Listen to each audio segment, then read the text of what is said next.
เนาะสบายดีนะขายเลขสาขาใดดิสาขาซีบ้างสาขาซี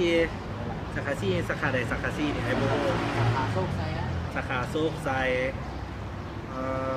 เลข2ตัวขายเท่าไหร่นี่หลายสุด2 ตัวมันหลาย10 ล้าน3 ตัวแล้วมัน10 ล้าน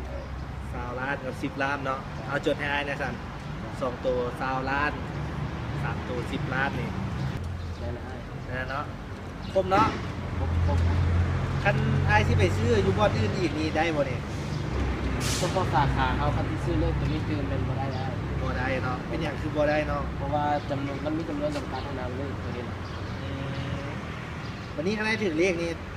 ไอ้ที่แบบอยู่ใส่เนี่ยมาแรกอยู่ห้องกลางนี่เลยก็ได้เพราะว่าต้องขายอยู่ในห้องกลางทุกวันพุธทุกวันถึงปุ๊บได้ปั๊บรถเป็นบ่เนี่ยเวลาถึงปุ๊บได้ปั๊บเลย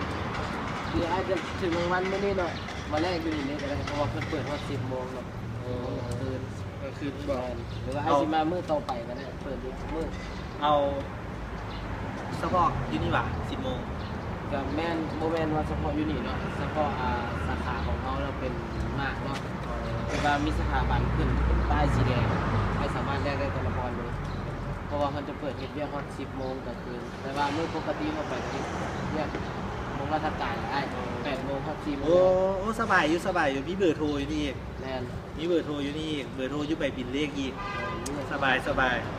021221188เบอร์ชื่อง่ายอีกแล้วน้องค่าเลขขอบใจโอเคคือแรงถึงเลขแล้วนี่ซื้อสาขาที่แท้ไหนถึงตลอดจะมีอย่างบ่